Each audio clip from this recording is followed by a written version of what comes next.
Hello and happy birthday, Scorpios who are born in November. Welcome to your November tarot reading with me, Lorien from Wellington Witch. Welcome back everybody who are returning subscribers, and welcome to all those who are new. Thank you for joining me and the rest of my lovely group of people who regularly watch. Okay, let's see what's coming up. Today we're using the Druid Tarot. And we also have some cards here for clarifiers, should there be anything I need to just to make sure we're getting the right information. If it's a little bit fuzzy, I do apologise. It's simply because it's really dark in the UK. Basically, there is a lot of storms around, grey skies, and since it's going dark early, that means the light can't get quite through. Okay.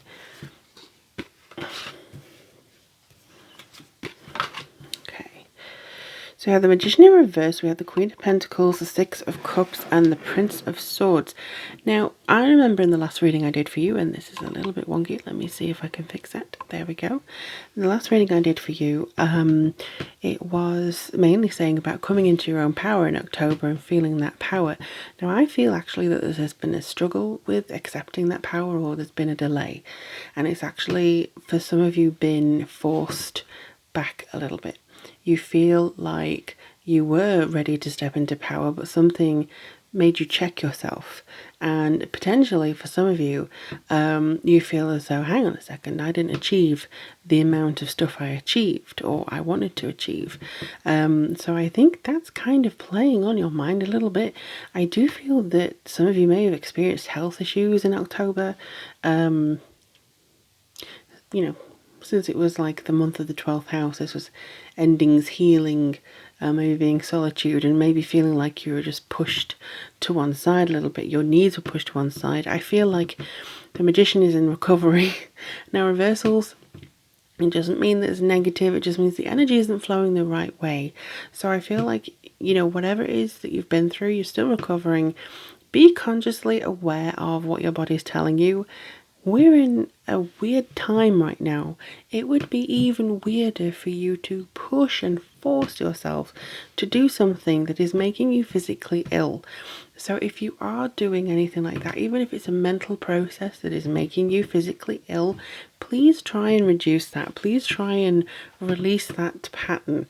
Because right now I feel as though some of you are, you know, continuously, I mean, I'm guilty of some of this as well, like continuously pushing against this barrier, like I gotta do it, I gotta do it, I gotta do it.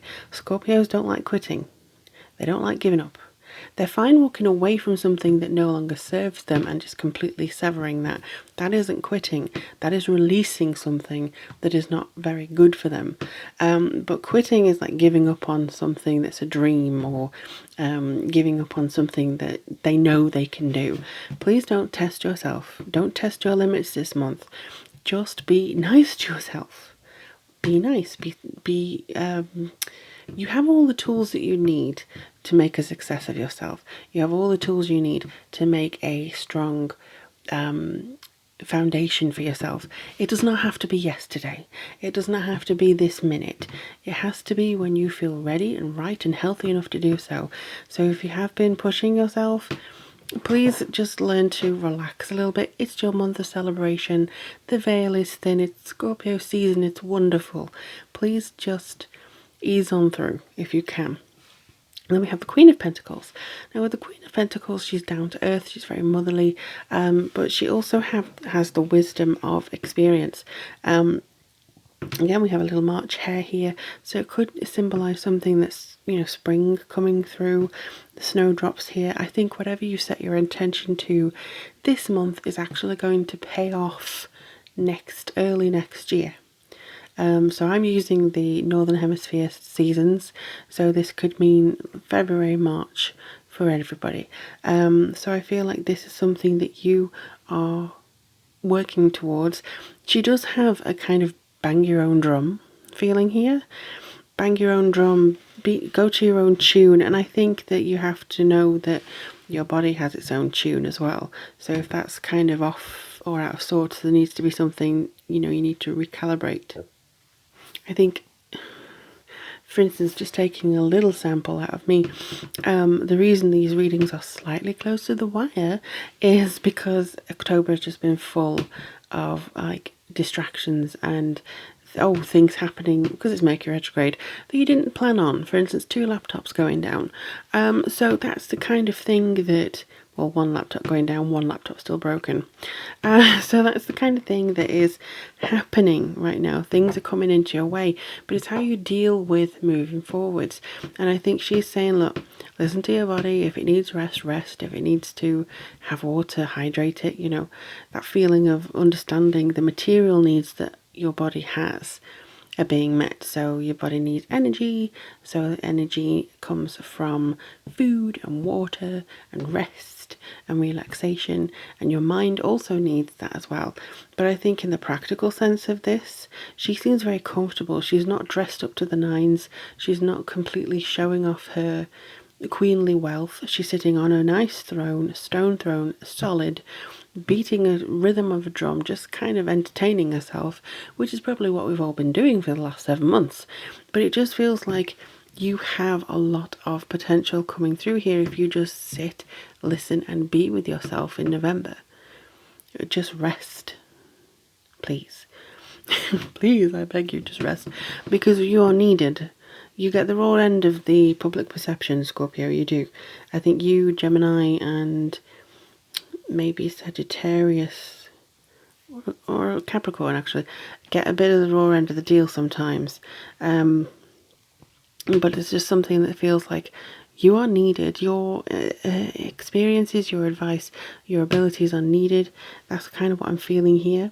With the 6 of Cups, I am going to just get a clarifier because 6 of Cups is escaping me right now. 6 of Cups, I feel, is about looking back at how it used to be, how maybe you used to have a lot of energy, maybe the beginning of this year. Oh, look at all the dreams I had. Look at all the plans I had to do this and this and this and this, and I wanted to do this and this. And then, sorry about that, I knocked the microphone, and then it just never came to pass, or maybe it did come to pass, but not in the way that you imagined it. Thus is 2020. So let's have a look here. Oops, I got it upside down. So spiritual union and prosperity begins. Okay, so you may be looking back at a relationship that has changed or grown during this time. You may be looking at, you know, what do I want from a relationship? This relationship, if you're coupled, you know, what do I want to achieve? And I think with prosperity begins, this is all about having that manifestation element of it. So you can't manifest. See, some people I automatically feel are going to go, well, I do it every day, but you can't manifest if you are worn out and running around everywhere and stressing yourself. You can't also begin this prosperity or begin this spiritual union. I actually feel this most of all is yourself. The spiritual union with yourself. Cups is not all about partnership and attraction. It can be about the duality of your soul, similar to the Lover's card.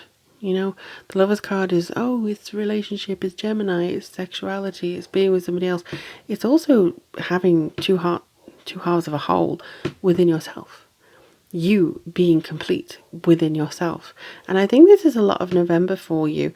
You may feel like you're spending a lot of quality time by yourself, and I think that's what you need to recharge, because here the Prince of Swords is coming forwards with a lot of poof, poof, just like that feeling of, okay, let's go. So by the end of November, you should be feeling very ready. Maybe it's because you know we're coming to the end of 2020 and you're like, yes, yes, yes, let's get over it, let's do it, let's go. So I feel like this is a celebration for you. This is something that you use to go, okay, I'm now moving towards something that feels a lot better for me. I'm moving towards something that feels a lot more successful for me. And with the moon, the new moon being in your first house, if you are Scorpio rising this month, this is about yourself and your experiences through how you show yourself to people. You know, people perceive you a certain way. Maybe you want to change that. Maybe you want to give a different first impression. Maybe the attitude towards yourself and approach to life is going to be in consideration here. So you want to know, okay, out of life I want prosperity, and out of life I want a great relationship with myself, which then I can apply to others and give them, you know, love. But I think also something they're saying to me, give yourself as much love as you give others. So it's something like you constantly may be feeling below par or subpar compared to your best friend who you think can do no wrong. It's just something that needs to be more balanced. And I think this is looking back at maybe where you have fallen down in that area before and actually bring it up to be more you, be more Scorpio. And I think with the Prince of Swords here, that's going to affect how you perceive things as well. It's going to be charging you up for action. I see some of you getting defensive around the end of the month. I think 30% of you, not that many. But it does feel like he's got an energy that gives you some motion. Your opinions are coming out. Mars is finally direct this month as well. So that may be where you suddenly go, I can't keep doing this. But take a rest. Take note of what these planets being in retrograde is telling you. When Mercury goes direct around the 3rd, that's going to be helping you. And also, when you feel more energized when Mars comes direct, your ruling planet, well, co-ruler, you should be feeling so much more energized and so much more pumped to get things done and to step into your power that is rightfully yours. All that being said though, Scorpio, it looks like a very interesting month. Do let me know in the comments below, and check out your rising and moon signs. They will have some other insight potentially into how your month will come through. But in the meantime, sending you lots of love. Take care of yourselves and each other, and I'll speak to you guys very, very soon.